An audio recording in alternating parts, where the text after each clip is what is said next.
qu'est la Crimée. La Syrie, même problème, la Russie a tout à fait vu que ça soit vrai ou faux. Le but n'est pas de dire que c'est vrai ou faux. Mais ce qui est intéressant en géopolitique sont les représentations. La Russie a vu notre activisme en Syrie, où Hollande, et même Obama au début, mais surtout Hollande, qui était plus royaliste et plus américain que les Américains, et plus moraliste que les pires occidentaux interventionnistes. Hollande voulait renverser un régime, et les États-Unis au départ auraient bien voulu, qui en fait aurait signifié quoi? Encore une perte d'une base russe par Moscou, ce qui était inacceptable.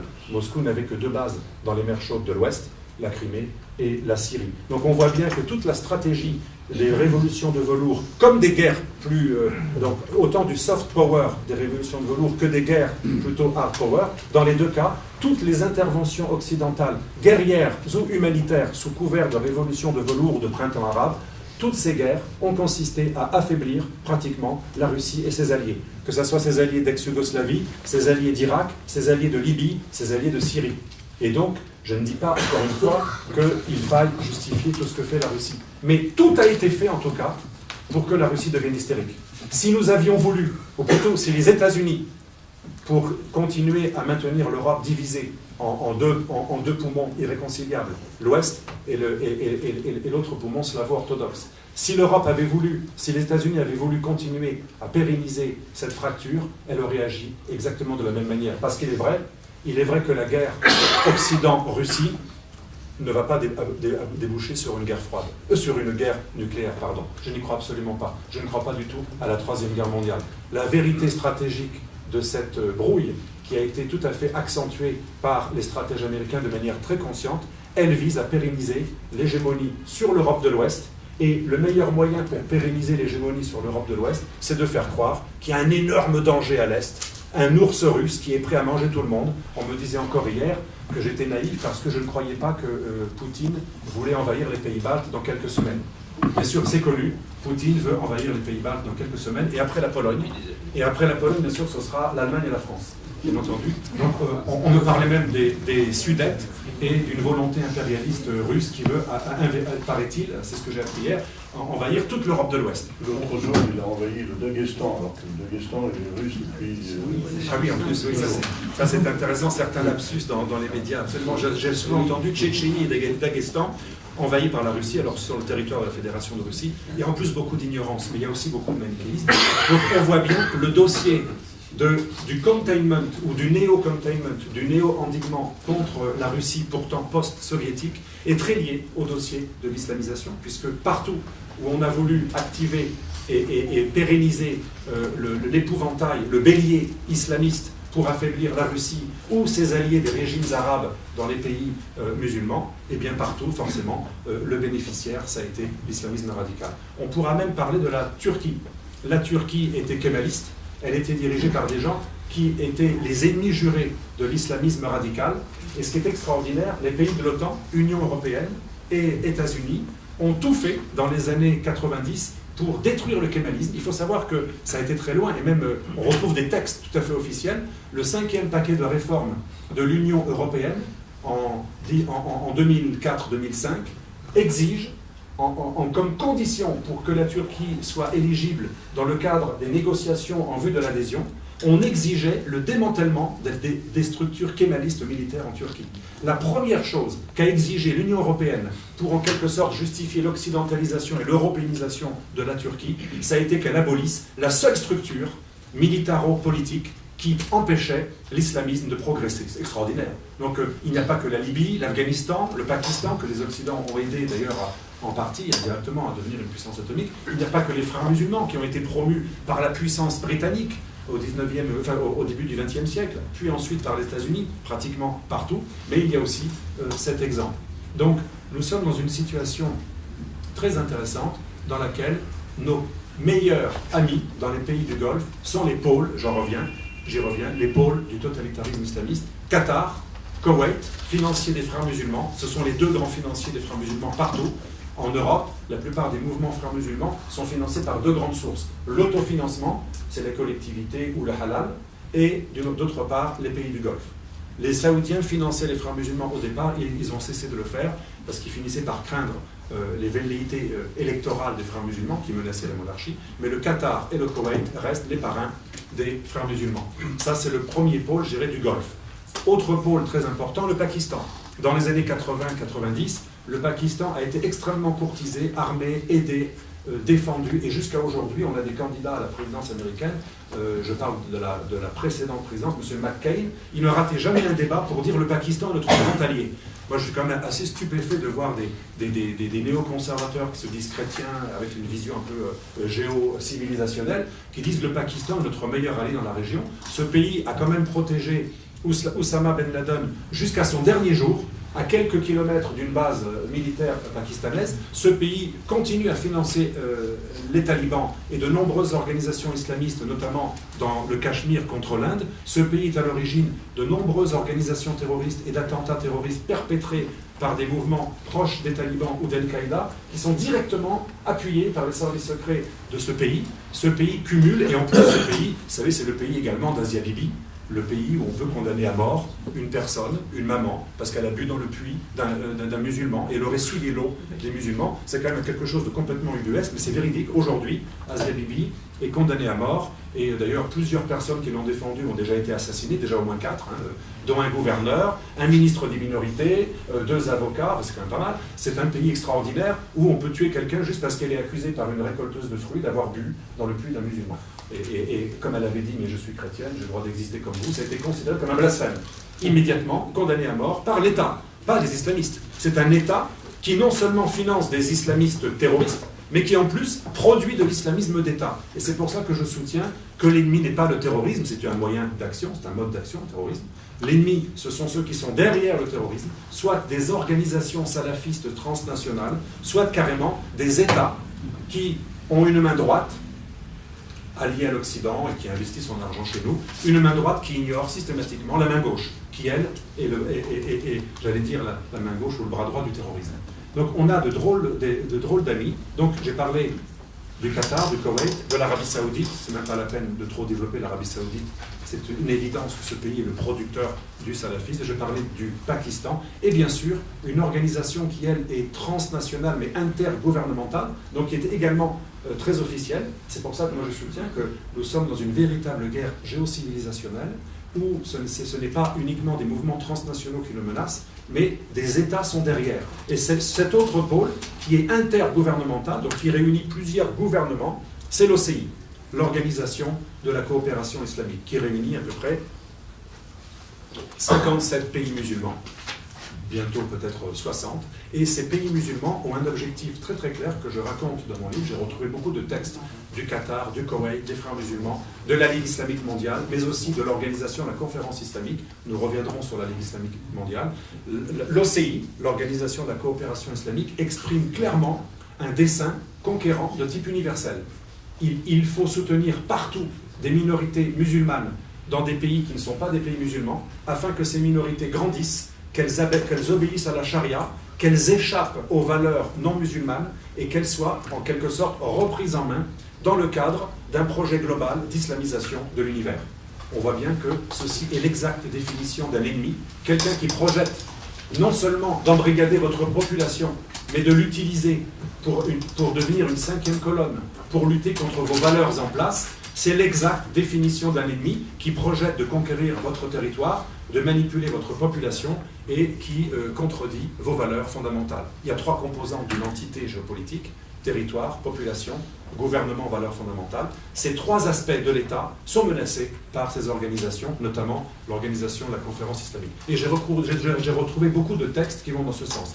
Une autre organisation transnationale, mais qui est également parrainée par l'Arabie Saoudite et qui a également la respectabilité d'entités para-étatiques, puisque des gouvernements officiels sont derrière, c'est la Ligue islamique mondiale, qui a son siège à Mantes-la-Jolie et son siège européen et international dans la capitale européenne du salafisme, comme vous le savez, Bruxelles, où je suis assez souvent. Et effectivement, on voit les résultats de ce prosélytisme. Et ce qui est intéressant à Bruxelles, comme à Madrid, comme à Sarajevo, comme un peu partout, ces grandes mosquées salafistes qui ont été construites par l'Arabie Saoudite, ou plutôt financées par l'Arabie Saoudite à travers la Ligue islamique mondiale. Il faut savoir que la plupart de ces mosquées ont été inaugurées par nos hommes politiques et elles ont même été sollicitées parfois, avant même qu'il y ait une requête, elles ont été proposées. Un jour, le roi saoudien venait à Bruxelles, et l'ancien roi de Belgique, c'était en 1978, c'est vieux, il lui a carrément proposé que Bruxelles devienne le centre de l'islam saoudien. Et il a dit, ce serait bien, je vais convaincre mon Premier ministre, à l'époque il avait plus d'influence. Et c'est comme ça que la première grande mosquée salafiste a été construite à Bruxelles, dans une sorte d'accord de roi à roi. Un roi conquérant et un roi compromis. Et il s'est passé la même chose entre roi à roi en Espagne.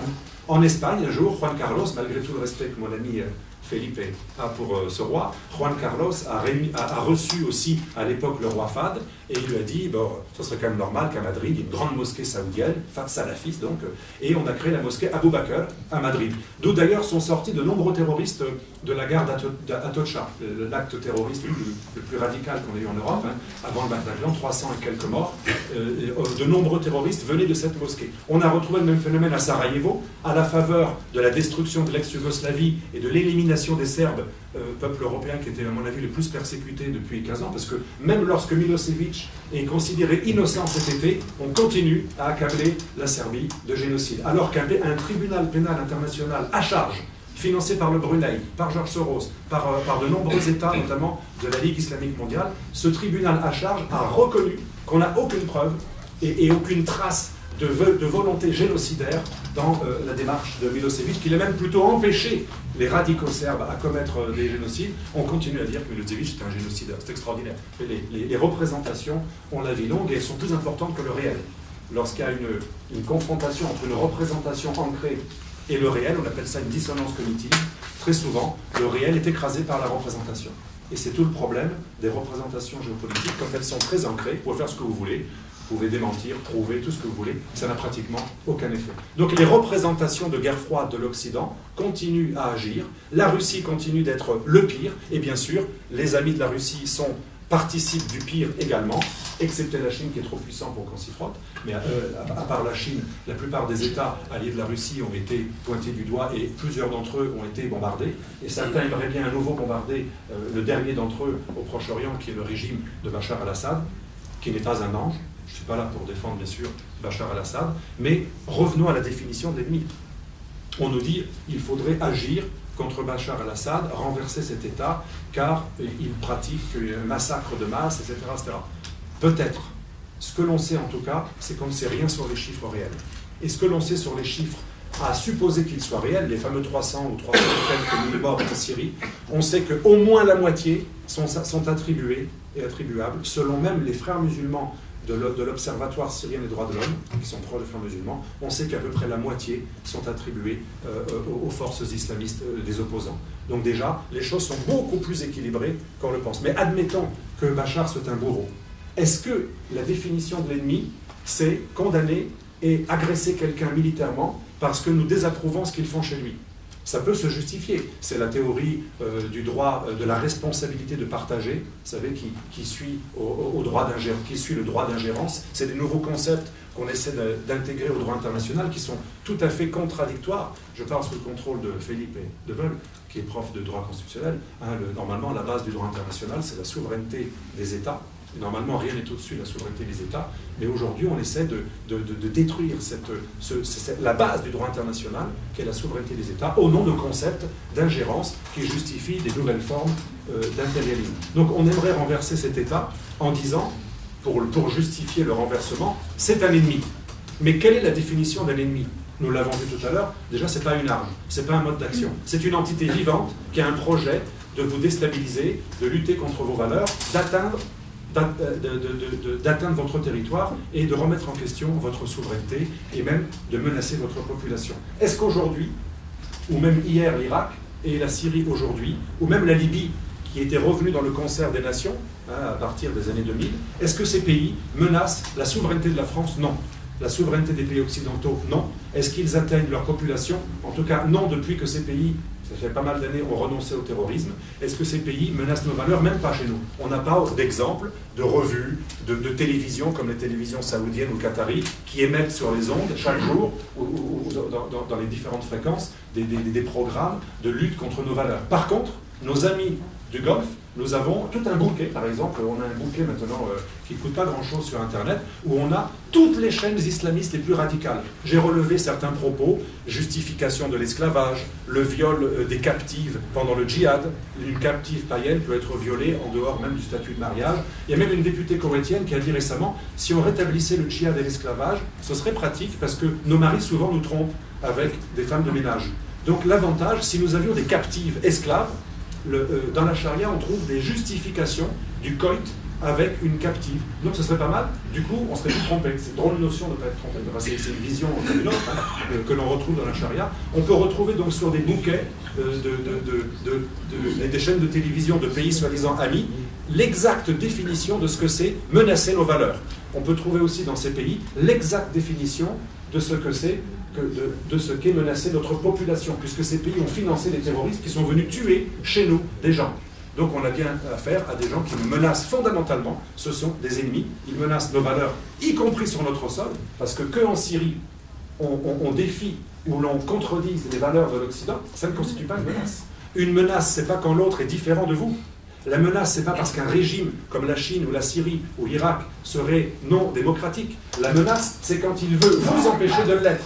La menace pour les sociétés pluralistes, et je reprends le concept de Karl Popper, pour les sociétés pluralistes ou ouvertes, la menace, elle est caractérisée par le fait qu'on nous empêche de vivre selon notre mode de vie ouvert, pluraliste, laïque, chez nous.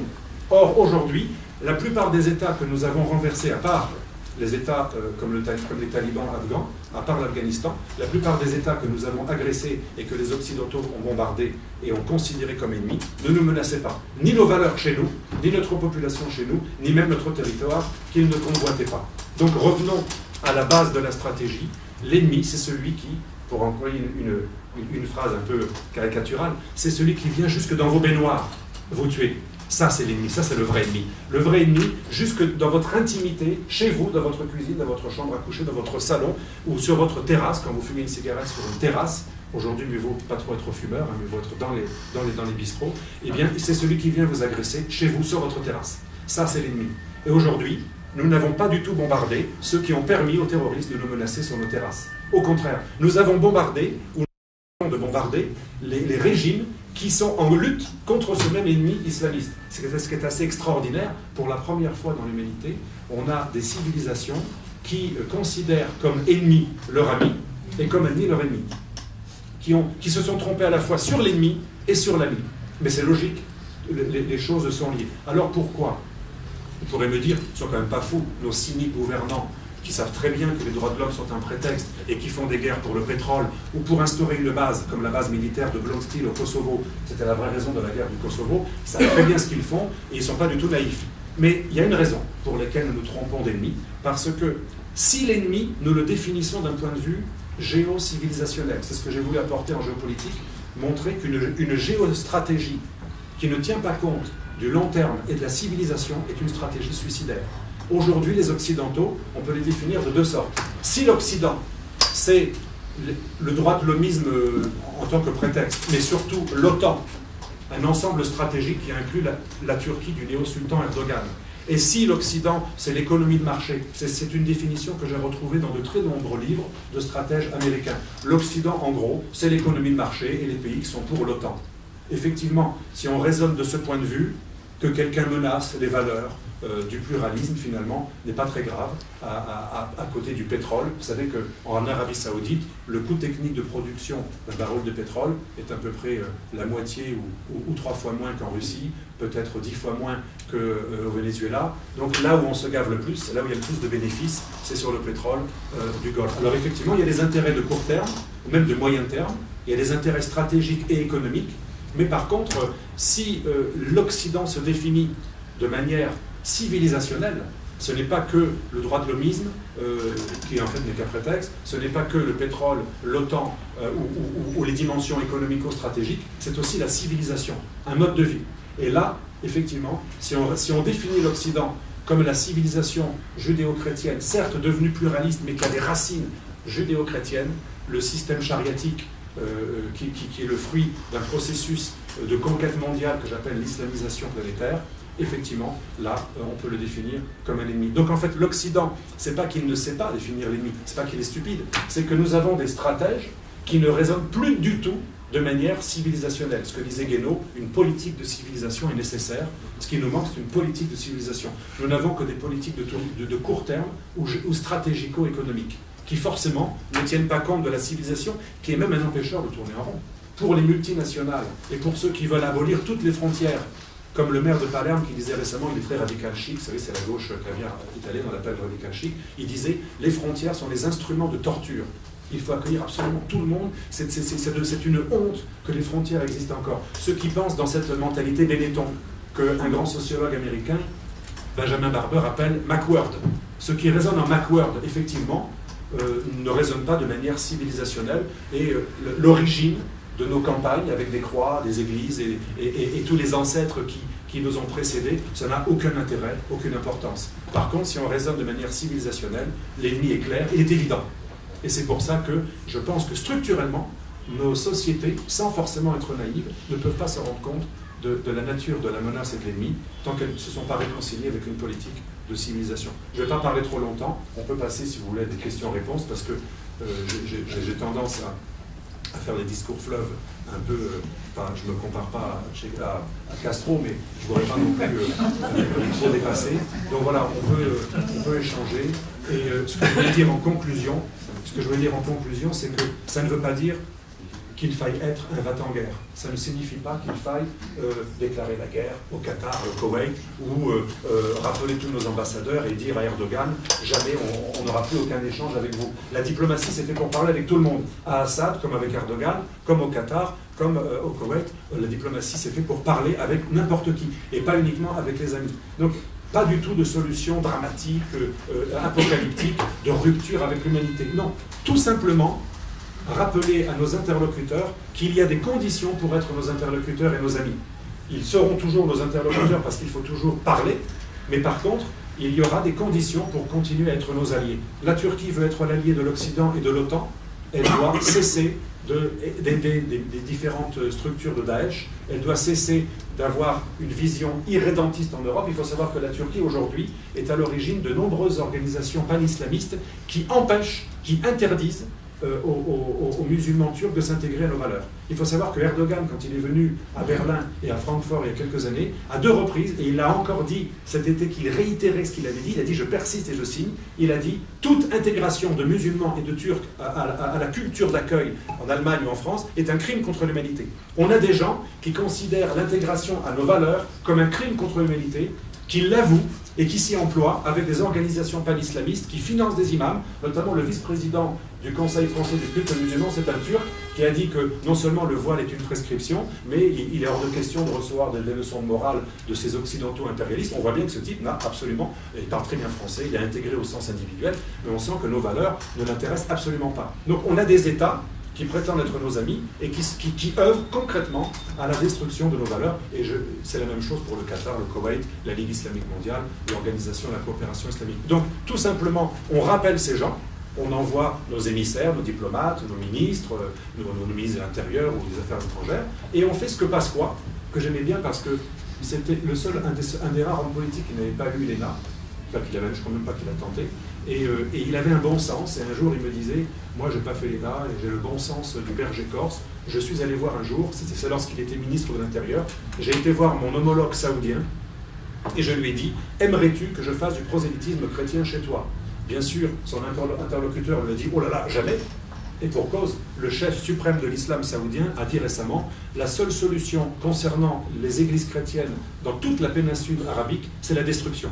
Donc effectivement, ce n'est pas le genre à accepter le prosélytisme chrétien chez lui. Et Pasqua lui a dit, alors au moins, arrête de faire venir des flux financiers pour financer le salafisme chez moi. Et j'avais demandé à Pasqua, parce que j'avais su bien avant, que lorsqu'il était ministre de l'Intérieur, aucun financement saoudien, wahhabite, salafiste n'avait été constaté. Il m'avait dit, et il employait souvent le mot de lavette, parce qu'il m'a dit, et parce que beaucoup de nos dirigeants sont des lavettes. Ils n'ont même pas été demandés à leurs interlocuteurs que l'on respecte leurs propres valeurs. Ils n'ont même pas été dire aux Saoudiens, aux Qataris, aux Koweïtiens, aux Turcs, nous aimerions que chez nous, faites ce que vous voulez chez vous, mais chez nous, vous ne veniez pas saper nos valeurs. On ne leur a jamais demandé. Il a fallu attendre le Bataclan pour que certains ministres comme Valls, de manière assez démagogique, mais quand même il l'a dit, commencent à rappeler que les islamistes, comme les frères musulmans, menacent nos valeurs. Ça a été dit pour une fois. Mais aucun de nos hommes politiques, dans la plupart des pays d'Occident, n'ont demandé cela. En Amérique, la plupart des mosquées sont financées par des salafistes wahhabites de la Ligue islamique mondiale ou par les frères musulmans. En Angleterre, ça va encore plus loin. On a des talibans qui forment des fonctionnaires en cours d'islamologie. Et on a même eu Kardawi, l'homme qui forme les imams européens à Château-Chinon, qui est un des leaders des frères musulmans, qui fait des fatwas pour tuer les homosexuels, les chrétiens, les juifs, qui dit même qu'on peut se faire sauter en Irak si on est handicapé. Cet homme, il a eu un emploi à la mairie de Londres pendant plusieurs années. Il est le coprésident des frères musulmans français et européens, et c'est lui qui coprésident l'institution de formation de nos imams à Château-Chinon. J'étais récemment dans une émission avec le juge Trevidic, qui a dit, je bois du petit lait parce que je n'ai absolument rien inventé. Il disait, Ardisson lui disait, mais c'est vrai ce que dit Delval. Il a dit, mais bien sûr, tout le monde le sait. Château-Chinon, c'est une formation de fanatiques. Et nos hommes politiques n'ont jamais demandé des comptes à nos interlocuteurs. Or, la moindre des choses pour un homme politique, certes, c'est pas de faire des leçons de morale chez les autres. Moi, je n'en veux pas aux Saoudiens d'appliquer la charia chez eux. Je ne dis pas que je trouve ça bien, mais je ne suis pas un donneur de leçons de morale et je n'ai pas à dire aux autres populations et aux autres civilisations comment se comporter. Je préférerais qu'ils soient éclairés.